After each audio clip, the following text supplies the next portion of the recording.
Baik, saya langsung ke Mbak Titi. Mbak Titi, sebenarnya sistem PAW itu seperti apa dan apa yang ditabrak oleh Harun Masiku? Jadi kasus Harun Masiku itu ada dua masalahnya. Pertama, ketidakpatuhan pada sistem pemilu proporsional daftar terbuka dengan suara terbanyak.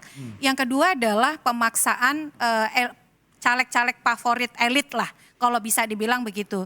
Yang pertama begini, kasusnya berawal dari ada caleg di Dapil 1 Sumsel yang meninggal dunia. Namanya Nazarudin Kemas, ini adiknya Pak Taufik Kemas. Seharusnya kan kalau ada caleg yang meninggal, karena waktu itu meninggalnya kadung surat suara sudah dicetak. Jadi KPU membuat kebijakan suara yang diberikan kepada Nazarudin Kemas dianggap tetap sah, tapi dihitung untuk suara partai sebagai bagian dari pembulat penentuan perolehan kursi. Nah, ketika sudah ada hasil, otomatis kan suara Nazarudin Kemas tidak bisa dihitung lagi. Maka siapa yang akan menjadi caleg terpilih adalah caleg dengan suara terbanyak berikutnya. Nah, dari sana kemudian didapatlah data bahwa caleg yang memperoleh suara terbanyak di Dapil Sumsel 1 itu namanya Reski Aprilia. Harun Masiku itu nomor urut 6 dari 8 caleg. Dan perolehan suaranya juga adalah nomor 6 dari 8 caleg.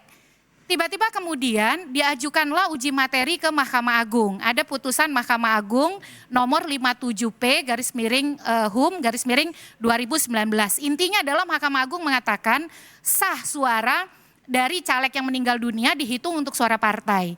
Kemudian bersuratlah PDIP ini 3 kali ke KPU. Ada 3 surat. Surat yang pertama ditandatangani oleh Bambang Pacul dan Sekjen Hasto. Surat kedua ditandatangani oleh Yasona Lauli dan Sekjen Hasto. Surat yang ketiga ditandatangani oleh Ketum Megawati dan Sekjen Hasto. Kenapa saya bilang ini mengingkari sistem pemilu?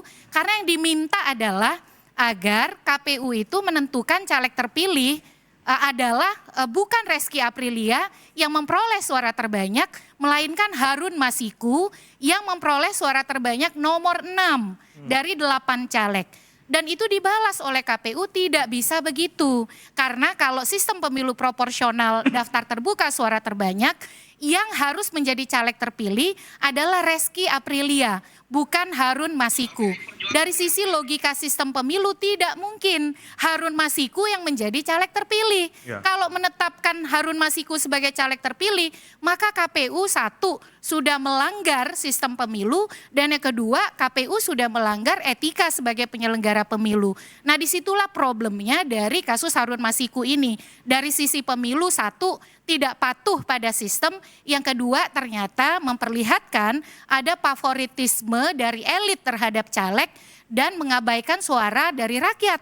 Karena kalau betul-betul mengikuti suara rakyat, sudah terang benderang yang jadi caleg terpilih itu Reski Aprilia, bukan Harun Masiku. Nah, pertanyaan kalau soal motif kenapa dipaksakan Harun Masiku, sudahlah suaranya nomor 6 dari 8, itu yang kita tidak tahu. Baik, kita tanya langsung ke Bang Guntur Romli, silakan dijawab Mas Guntur. Ya, terima kasih. Terkait dengan penentuan PAW partai, itu kan juga ada hak partai itu sendiri dan itu sudah ditetapkan dalam undang-undang. Untuk kasus 2019 kan sebenarnya tidak hanya Harun Masiku yang disampaikan oleh PDI Perjuangan, tapi juga ada caleg lain atas nama Maria Lestari. Kemudian jangan lupa itu juga tidak dilakukan oleh PDI Perjuangan tapi juga oleh Gerindra. 2019 Mulan Jamila itu juga mendapatkan PAW dan dia melompati 2 caleg di atasnya. Dan ini tidak ada kasus yang besar seperti Harun Masiku. Persoalannya adalah ketika kita melihat bahwa DPP sudah memberikan surat, sudah ada fatwa Mahkamah Agung, kemudian Maria Lestari lolos, Mulan Jamila lolos, tapi kenapa Harun Masiku yang dimintain duit? Kalau saya waktu itu jadi Harun Masiku, saya akan melaporkan ini percobaan pemerasan terhadap dia. Ya, kalau saya terjadi. Dan dalam kasus Harun Masiku, kita sampai saat ini mengatakan bahwa silakan kejar buru tangkap Harun Masiku. Karena kasus ini benar-benar merugikan partai dan menjadikan Sekjen PDI Perjuangan sebagai sandera. Kami tegaskan soal kasus Harun Masiku. Jadi jangan dianggap bahwa selama ini dibilang spekulasi bahwa PDI Perjuangan melindungi Harun Masiku. Mana saya bilang. 1 tahun belakangan ini PDI Perjuangan sudah berbeda jalan dengan penguasa. Dan Harun Masiku tidak ditangkap. Ada ketua KPK yang mengatakan akan menangkap Harun Masiku 1 minggu. Mana buktinya? Katanya Harun Masiku dipantau, dilihat. Mana buktinya?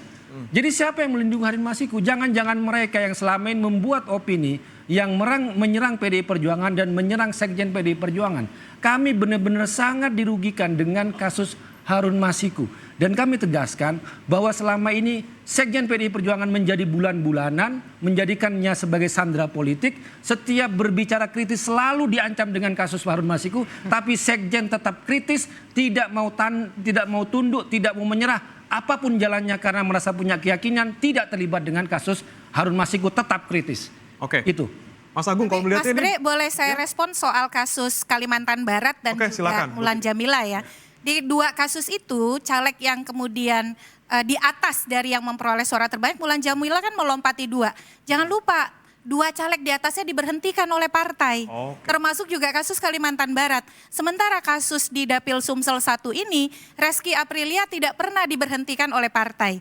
Jadi dalam situasi sama-sama semua yang di atas Harun Masiku itu masih memenuhi syarat. Jadi ada situasi hukum yang tidak sama antara kasus Kalimantan Barat, lalu kasus Mulan Jamila dan kasus Harun Jangan Masiku. lupa Mbak, kasus Jamila itu ada putusan pengadilan PT UN yang Betul, menggugat Jakarta putusan Selatan. DPP. Ada putusan Gitu kan? PN Jakarta Selatan. Jadi- tapi caleg yang di atas si Mulan Jamila itu diberhentikan Kami oleh lebih partai. memilih tidak memberhentikan anggota kami secara tidak terhormat hanya karena berebutan suara. Karena kami punya mekanisme penilaian sendiri dalam internal partai.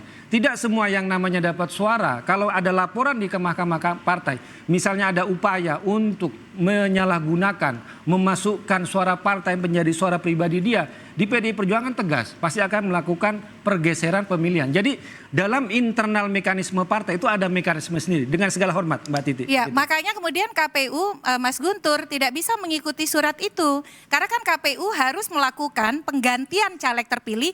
Jadi situasinya pada waktu itu belum PAW. Karena dalam situasi yang pertama kejadian untuk mengganti caleg terpilih. Tidak bisa mengganti caleg terpilih kalau caleg-caleg di atasnya masih memenuhi syarat dan tidak dipecat oleh partai. Ketentuan perundang-undangannya begitu. Dan Undang-Undang MD3 juga mengatur penggantian atau PAW itu hanya bisa dengan sekian kriteria. Tidak ada alasan kalau misalnya caleg yang masih memenuhi syarat digantikan oleh caleg dengan suara terbanyak yang jauh lebih rendah. Jadi situasi hukumnya memang seperti itu pada waktu itu. Oke, bagaimana kemudian mekanisme yang sebenarnya harus dilakukan, yang benar seperti apa? Kita akan tanyakan nanti ke Mas Agung, tapi jangan kemana-mana dulu karena interupsi akan segera kembali usai jeda berikut.